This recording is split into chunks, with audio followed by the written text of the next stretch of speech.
이렇게 주님의 평안을 빕니다. 감사합니다. 하루에 지혜 계신 거에게도 같은 은혜에 기도합니다. 우리 성도가 비아들로사에 대한 찬양을 하셨는데, 비아들로사는 예수님이 십자가를 지고 가신 길을 라틴어로 비아들로사라고 얘기합니다. 오늘 찬양을 했으니까 제가 다음 주부터 계속 비아들로사 설교를 해야 될 것 같은데요. 자, 예수님이 마지막 6월절 날 지금 예루살렘 성전으로 가시는데, 예수님의 사역은 예루살렘 사역과 갈릴리 사역으로 둘로 나누어서 이렇게 설명을 할 수 있습니다. 갈릴리 지역에 가시는 것은 죄인들 구원하기 위해서 가시는 사역이고, 예루살렘 사역은 신앙을 바로 세우기 위한, 신앙을 바로 세워가기 위한 그런 사역이 예루살렘 사역입니다. 근데 오늘은 예수님 생애에서 세 번째 예루살렘에 지금 올라가시는데, 성전에 도착하시자마자 이제 성전 정화를 하시는데, 그 당시 성전이라고 하는 말은 신앙의 중심지입니다. 신앙의 중심지에서 지금 신앙을 바로 세우려고 하시는데, 오늘 예수님이 여기서 왜 그러면 이 신앙의 성전에 대해서 그렇게 관심을 가지시느냐? 우리들이 사는 삶의 근본이 두 가지가 있는데, 하나는 가정이고 하나는 성전입니다. 성전이 바로 되어야 신앙을 바로 세워갈 수 있다, 그 말입니다. 근데 예수님은 공생애 동안 3년 동안 계속 예루살렘에 올라오셔서 그들의 신앙을 바로 세워주기를 원했습니다. 신앙을 바로 세워주기를 원했으나, 그 당시 예루살렘의 중심 세력이었던 사두개인들, 또 바리새인들, 이 사람들은 예수님이 하시는 말씀을 들으려고 하지를 않습니다. 그래서 예수님은 설교하시고 나서 뭐라고 말씀하시느냐면, 귀에 있는 자는 듣고 기다릴지어다. 이사야가 뭐라고 그랬습니까? 누가 귀가 있고 누가 눈이 있고 누가 입이 있느냐? 귀가 있어도 듣지 못하고 눈이 있어도 보지 못하지 않느냐라고 하는 얘기입니다. 그 이야기가 예수님 시대에 성전 중심으로 신앙생활을 하고 있는 그 사람들이 바로 그렇게 살았습니다. 그래서 지금 오늘 예수님은 이 성전에 관해서 많은 그런 관심을 가지시는데, 성전이 바로 서야 신앙을 바로 세워갈 수 있습니다. 근데 오늘은 이제 예수님이 이제 성전에 가서 제자들과 함께 성전을 정화하시고, 그리고 설교하시고, 그리고 내려가려고 할 때 제자들이 뭐라고 그래요? 선생님, 세상에 이런 건물이 어디 있습니까? 돌들 좀 한번 보세요. 얼마나 금으로 아름답게 장식을 해놨는지 번쩍번쩍하고, 우리가 보기에는 이런 건물을 본 적이 없습니다. 오늘따라 왜 제자들이 유난히 성전 건물에 대해서 얘기를 하는지 모르겠습니다. 자, 그러니까 예수님 뭐라고 말씀하시냐면, 내가 이 큰 건물들을 보느냐, 돌 하나도 돌 위에 남아있지 않고 다 무너뜨려질 것이다. 무너뜨려질 것이다. 그러면 여러분, 지금 이 성전이 무너진다라고 하는 이야기는 무엇을 의미하느냐? 그 종교의 종말을 이야기합니다. 그럼 여러분, 지금 바리새인들과 서기관들, 사두개인들, 이 사람들은 자기들이 믿는 종교가 종말이 올 거라고 생각을 했을까요? 전혀 예상하지 않았습니다. 그래서 그때도 6월절을 준비하기 위해서 예루살렘 성전은 지금 정신없이 바쁩니다. 그 6월절을 준비하기 위해서 지금 채비하라고 굉장히 바쁜데, 이때 예수님 지금 성전에 들어가셔서 성전 정화 작업을 하십니다. 무슨 얘기예요? 바리새인들, 서기관들, 사두개인들, 이 사람들은 6월절이 신앙의 축제가 아니라 그들은 6월절을 지키는 것이 어디에 있어요? 목적이 6월절을 지키면 그들에는 엄청난 수입이 됩니다. 한 번 6월절을 지키면 정확한 통계는 아닙니다만 제가 나름대로 계산해 보니까 2천억 내지 3천억 정도 수입이 돼요. 극대화시키면 약 한 2조 원 정도의 수입이 있는 날이 언제냐면 6월절이에요. 그러니까 지금 예루살렘 성전은 성전으로서의 제 역할을 하고 우리가 하나님 앞에 어떻게 신앙을 바로 세워가겠느냐라고 하는 거기에 관심이 있는 게 아니라 이번 6월절을 지키면 뭐가 생겨요? 돈이 생기는데 돈이 얼만큼 생겨요? 지금 여러분 우리가 상상할 수 없을 만큼 많은 돈이 생깁니다. 그러면 이 돈이 어디서 나오느냐라고 하는 얘기예요. 자, 이 예루살렘 성전에 들어오려면 성 안에 들어올 때 성전세를 냅니다. 들어오는 출입세로 성전세를 내는데 이 성전세가 얼마냐면 반나절 품값이에요. 그러니까 한나절 품값을 한 데나론이라고 하는데 0.5 데나론의 성전세를 내고 들어와야 돼요. 그러니까 우리 돈으로 계산하면 지금 하루 일하는 품값이 10만 원이라고 한다면 성전 들어오는데 입장료가 얼마예요? 여러분 우리 절간에 들어갈 때 입장료 내고 가야 하는 거예요. 산에가 등산하려고 가려면 절간에서 돈 내라고 그러잖아요. 절간 가든 안 가든 입장료 받잖아요. 근데 옛날 유대교에서 예루살렘 성전에 들어오려면 성전 들어오는 입장료가 5만 원이에요. 그 1인당 5만 원이에요. 그러면 수입이 200만 명에서 300만 명이 온다니까 거기다 5만 원씩 곱해보세요. 그러면 얼마예요?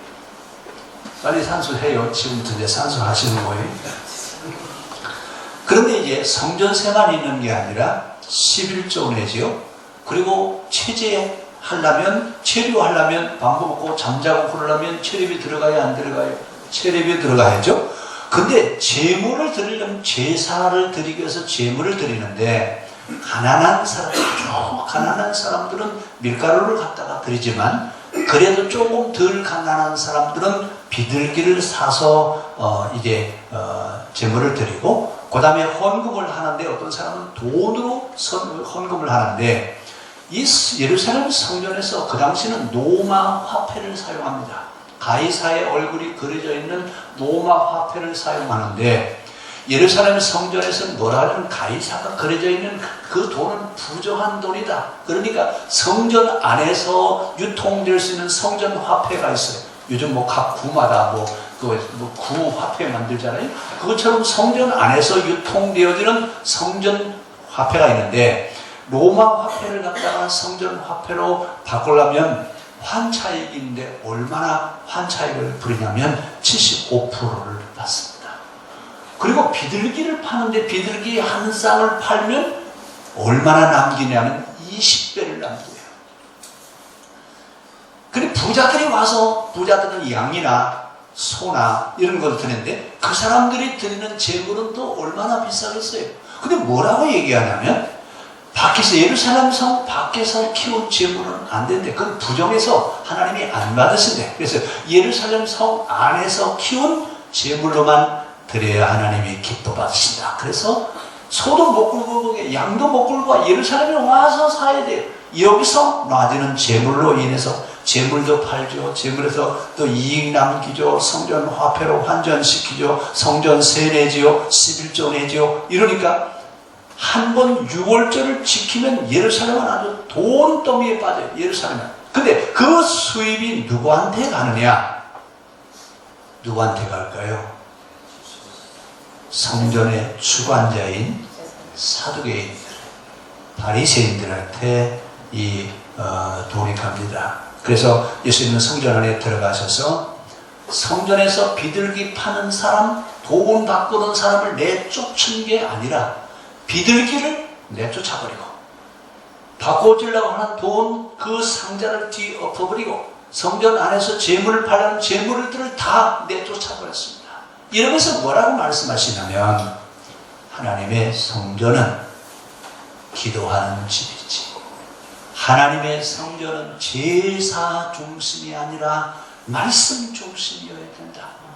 이것을 가르쳤는데 그날 아마 마지막 6월 예수님 돌아가시기 전 마지막 6월절 날 그때 성전은 그 6월절을 완전히 어떻게 됐을 것 같아요? 완전히 망한 거예요. 그래, 그렇지 않아도 지금 예수님이 예수님을 어떻게 하면 처단할까 그랬는데 6월절 지키기 위해서 채비를 다 했는데 완전히 그냥 애들 말로 뭐 한 거예요? 그냥 판을 다 엎어버린 거예요. 이러니까 얼마나 많은 막대한 손해가 났겠어요. 이래서 그들이 비밀 회의를 합니다. 이번 6월절이 되기 전에 예수님 못하게 처형시키자. 비밀 결사대를 만들어가면서 이렇게 했습니다. 왜 그러느냐라고 하는 얘기는 돈 때문에 그렇습니다. 그들은 6월절을 한 번 지키면 엄청난 그런 재정 수입이 오는데, 그래서 이 성전 지도자들은 6월절 그 자체의 의미가 있는 것이 아니라 뭐의 의미가 있어요? 돈의 의미가 있어요. 근데 그럼 그 돈을 가지고 사람들은 어떻게 살았느냐? 예를 들어서 예루살렘 성전에서 제사를 드리는 대제사장이 입는 가운이 있습니다. 근데 이 가운이 얼마짜리냐면 10,000데나리온이에요. 한번 계산해 보세요. 한 데나리온은 10만 원이에요. 그러면 그 가운이 10,000데나리온이니까 그 가운 값이 얼마예요? 예? 좀 계산 좀 해봐요. 대제사장이 입는 가운이 얼마짜리예요? 10억이요? 10억이? 100억이? 만원, 만이면 1억이는데요. 10억이에요. 세상에 여러분 10억짜리 옷이 어디 있어요? 요즘 10억짜리 옷이 있어요? 그 당시 사람들은 어떻게 살았어요?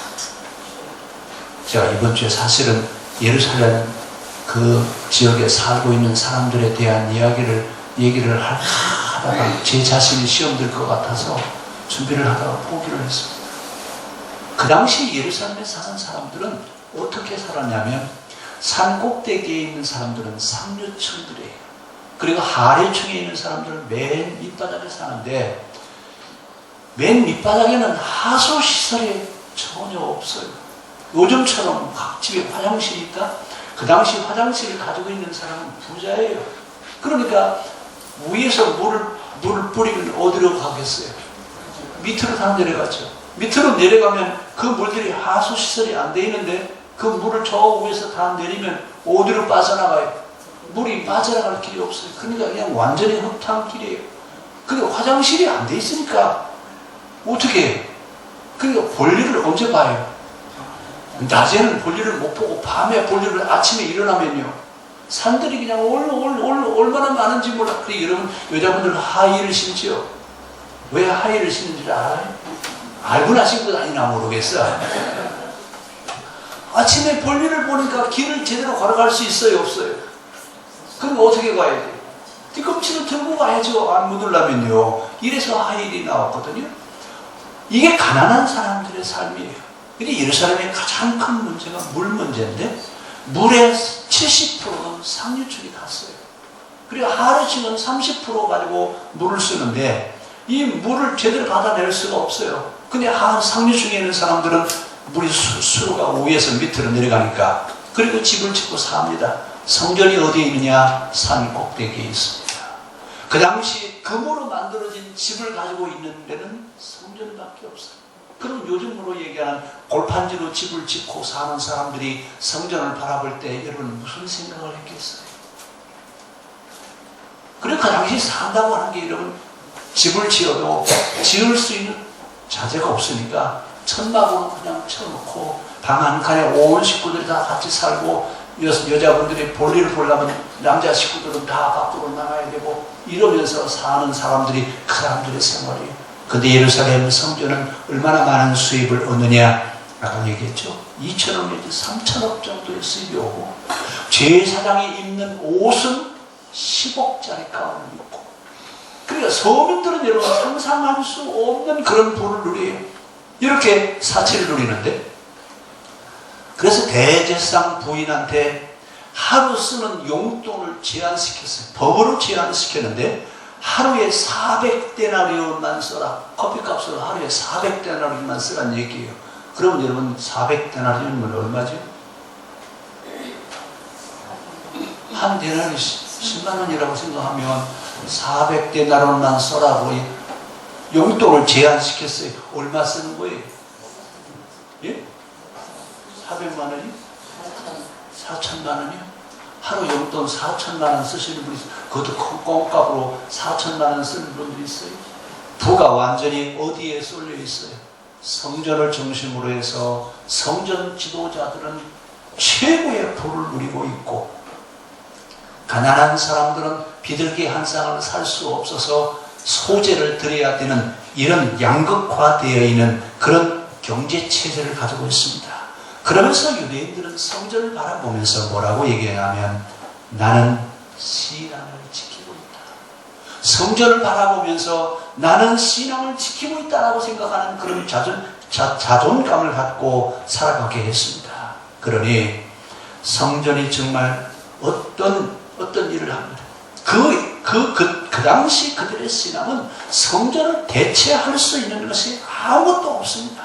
결국은 유대의 성전 귀족들에게 모든 사람들이 지금 약탈을 하고 빼앗기고 있다 그 얘기예요. 근데 유대인들은 지금 자기들이 성전 때문에 자기들의 가지고 있는 소유를 빼앗기고 있다라고 하는 생각을 하지 못하고 있는 그런 시대입니다.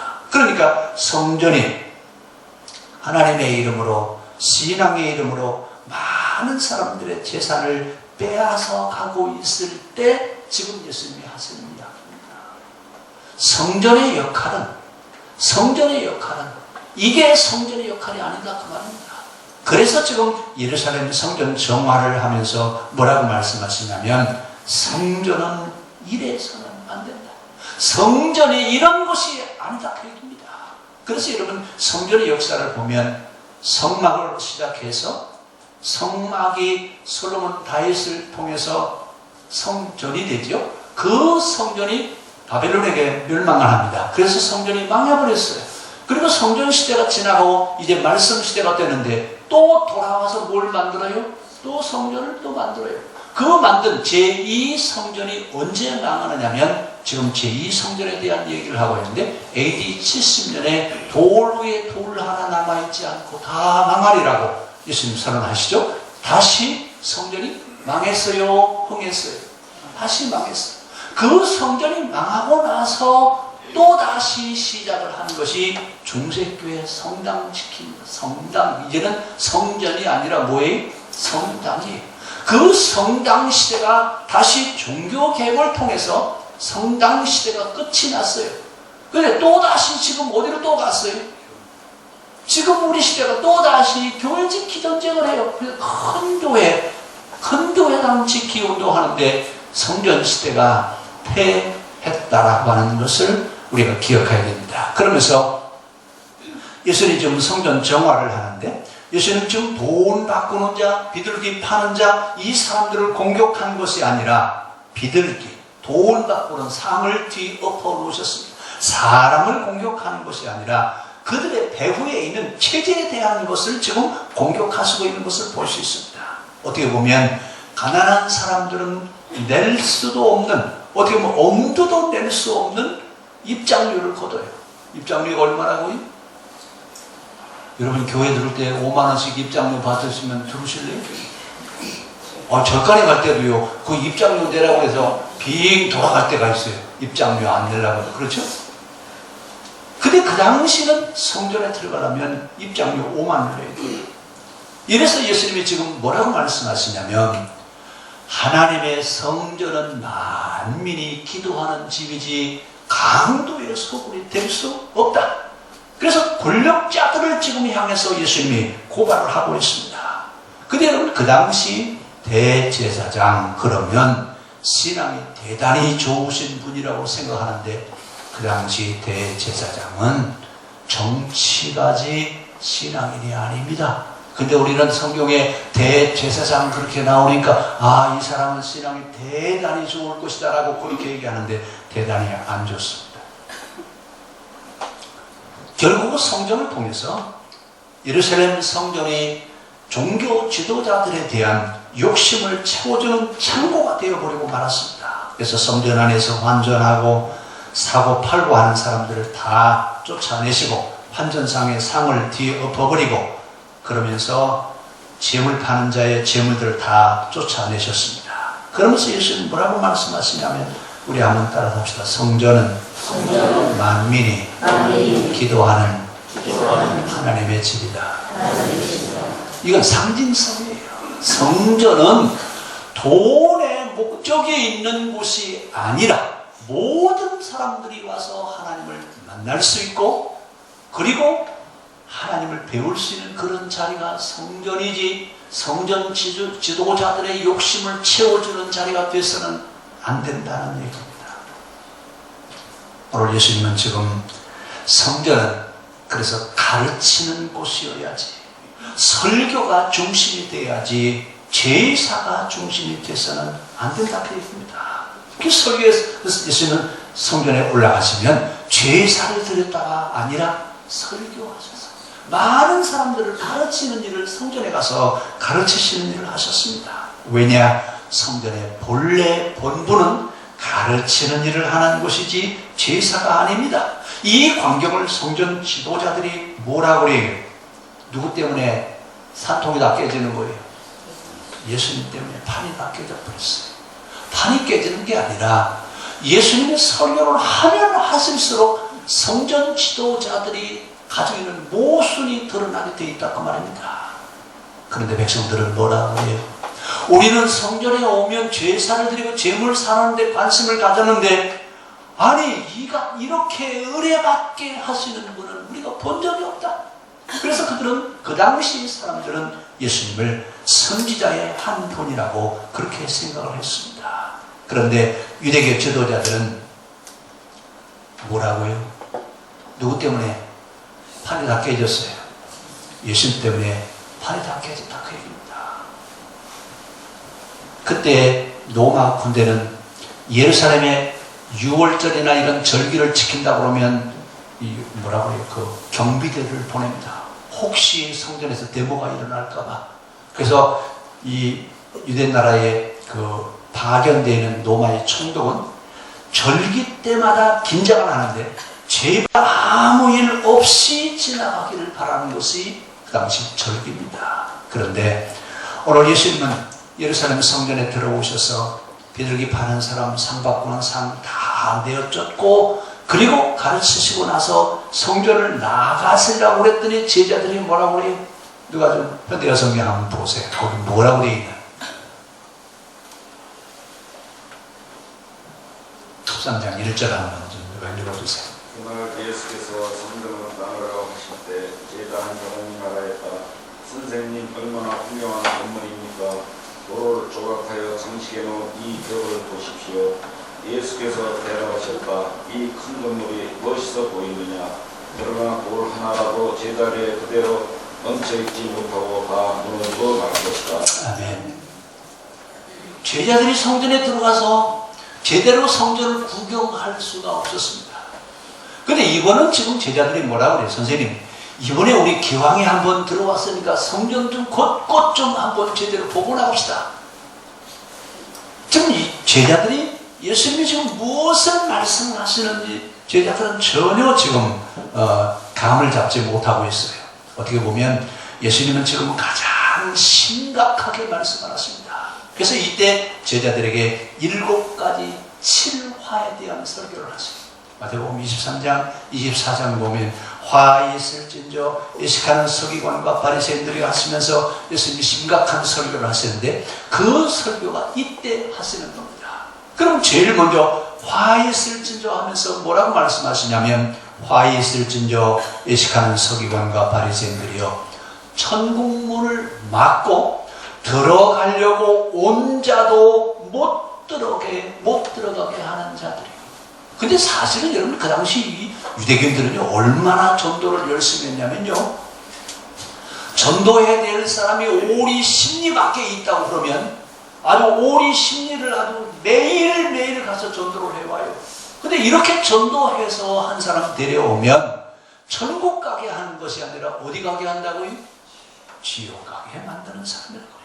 그래서 뭐라고 그래요? 사람 하나를 얻으면 너희보다 배나 지옥 백성 만드는 자로다. 그러면서 성전으로 맹세하면 아무 일 없거니와 금으로 맹세하면 반드시 지켜진다. 이런 무슨 얘기인지 이해 안 가시죠?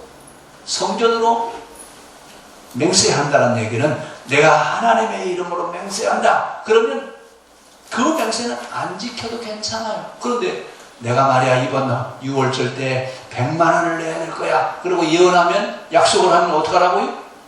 그건 지켜야 된대요. 이런 무슨 얘기인지 감 잡으시죠? 그러면서 뭐라고 말씀하시냐면 11조는 드리지만 신앙 정신은 없고 잔과 대접의 겉은 깨끗하지만 그 안에는 탐욕과 방탕이 가득하고 너희들은 해칠한 무덤과 같고 선지자의 무덤을 만들고 의인의 비석을 꾸미고 있는 자들아 화 있을진저. 이러면서 7가지 화에 대한 설교를 하시고 나서 이것을 떠나려고 했을 때 제자들이 얘기하는 겁니다. 선생님 이것저것 좀 보고 갑시다. 이 성전이 얼마나 아름답습니까? 예수님 좀 심각하게 말씀을 하시는데 제자들은 아주 대조적인 것을 볼 수 있습니다. 결국 여기서 예수님이 성전 폐지를 선언하는데 성전이 폐지된다고 하는 말은 그 종교의 종말을 고하는 겁니다. 그러면 예수님 말씀하시는 성전이 폐한다면 우리는 어디로 가야 되느냐? 우리의 신앙은 말씀 운동으로 가야 된다고 합니다. 제사 중심의 신앙이 아니라 말씀 중심의 신앙으로 가야 된다고 하는 것을 말씀을 하십니다. 오늘 제자들이 성전을 한번 보고 갑시다. 그랬더니 예수님 하시는 말씀, 너희들은 이 성전을 보고 감탄하느냐? 근데 사실은 여러분 감탄할 수밖에 없어요. 그 당시 고대사에서 가장 큰 건물은 모든 종교들의 신전은 가장 큰 건물이에요. 지브라이트라고 해서 7층 높이의 건물을 가지고 있는 것은 그 당시 다 신전들입니다. 그러니까 저도 어려서 저희 동네에서 가장 높은 집이 2층 집이에요. 근데 매일 학교 가면서 오고 가면서 저 2층 집은 도대체 어떻게 생겼을까? 한번 2층 집을 한번 봤으면 좋겠다. 요즘은 뭐 2층 집 보는 거 아무것도 아니지만 사실 제가 살던 시골에는 그랬어요. 근데 그 당시 예수님 시대는 여러분 7층 높이의 건물을 볼 때 여러분 뭐라고 했겠어요? 그래서 제자들은 건물에 지금 관심을 갖고 있습니다. 이때 예루살렘 성전은 얼마나 큰 건물이었느냐 하면 돌 하나가 길이가 12m, 높이가 6m, 넓이가 6m, 무게 돌 하나 100톤짜리. 이것을 사면으로 만들어놨어요. 여러분 지금 그 예루살렘에 남아있는 통곡의 벽이라고 하는 예루살렘 북쪽 벽만 지금 남아있는데 그 벽이 무너진 성전의 북쪽 벽면이에요. 그렇게 성전을 지어놓고 그 안에 금으로 장식을 했으니까 여러분 얼마나 번쩍거렸겠어요. 이렇게 많은 조각들과 금장식들을 해놓고 이 성전을 지키기 위해서 토목작업을 10년 했습니다. 그리고 매일 동원되는 인부가 10,000명이고 마차가 1000대인데 이 성전을 48년 동안 지었어요. 48년 동안 성전을 지었으니 여러분 얼마나 아름답겠어요. 근데 예수님 뭐라고 말씀하시냐면 이 성전이 무너뜨려질 것이다. 무너진다가 아니라 무너뜨려질 무너뜨려질 것이다. 그 누군가에 의해서 그 성전이 무너질 것이다. 그 말입니다. 그러면서 돌 위에 돌 하나 남아있지 않고 무너뜨리라고 성전시대의 종말을 그들에게 말씀하십니다. 오늘 성전을 떠나가시면서 감람산으로 가셔서 예수님은 기도하시죠. 이 기도한 내용이 겟세마네 동산의 기도의 내용이 요한복음에 기록되어 있습니다. 마태, 마가, 누가복음에는 성전을 떠나 겟세마네 동산으로 가셨다라고만 되어 있지 무슨 기도를 하셨는지에 대한 이야기는 기록되어 있지 않지만 요한복음에는 기록되어 있습니다. 그러니까 제자들이 지금 겟세마네 가서 선생님한테 묻는 거예요. 선생님, 아까 그 성전에서 돌 위에 돌 하나 남지 않고 다 무너진다고 그랬지 않습니까? 언제 그런 일이 있겠습니까? 그 성전이 언제 그렇게 파괴되겠습니까? 그러니까 예수님 뭐라고 말씀하시냐면 흉측한 것이 거룩한 곳에 서거든 그때가 될 줄 알아. 그러니까 예수님 말씀하시는 이야기는 앞으로 일어날 일을 말씀하셨기 때문에 전혀 이해가 되지 않습니다. 그런데 뭐라고 말씀하시냐면 창세 이래로 예루살렘을 망하는 이런 비극적인 이 비참한 일이 창세 이래로 없을 것이다 그 말입니다. 근데 얼마나 비참하게 망했느냐 하면 AD 70년경에 마카비가 저항 운동을 합니다. 이 마카비 저항 운동을 할 때 로마에서 이제 군대를 파견하는데 로마가 얼마나 많은 군대를 파견하냐면 4개 군단 8만 명을 로마 군대가 파송돼서 예루살렘 성을 3년 동안 포위합니다. 지금은 다 대포가 있으니까 대포로 쓰지만 옛날에 전쟁은 포위 작전이 포위해서 그 성 안에 있는 사람들을 굶겨 죽이는 것이 그 당시 전쟁입니다. 근데 로마 군인 8만 명이 예루살렘 성을 포위한 때가 언제냐면 6월절을 지키기 위해서 6월절을 한참 준비하고 있을 때 로마가 쳐들어온 겁니다. 성 안에 얼마나 있다고요? 200만 명 내지 300만 명이 성 안에 갇혀 있습니다. 원래 예루살렘 성은 6만 명이 살 수 있는 도시예요. 근데 6만 명이 살 수 있는 도시에 200에서 300만 명이 들어와 있으니까 말 그대로 인산인해입니다. 그래서 이 성이 포위됐어요. 밖에는 로마 군인이 포위를 하고 있고 안에는 열심당원이라고 하는 사람들이 성 안에서 감시를 하고 있습니다. 근데 이 열심당원들이 자기들끼리 다투다가 싸움이 벌어져가지고 성 안에 곡식 창고에다가 불을 질러버렸어요. 여러분, 그럼 그 많은 사람들이 어떻게 살으라고요? 이래서 비극이 시작되어지는데 얼마나 많은 사람들이 죽었는지 사람들의 그 시체 썩는 냄새가 예루살렘을 진동합니다.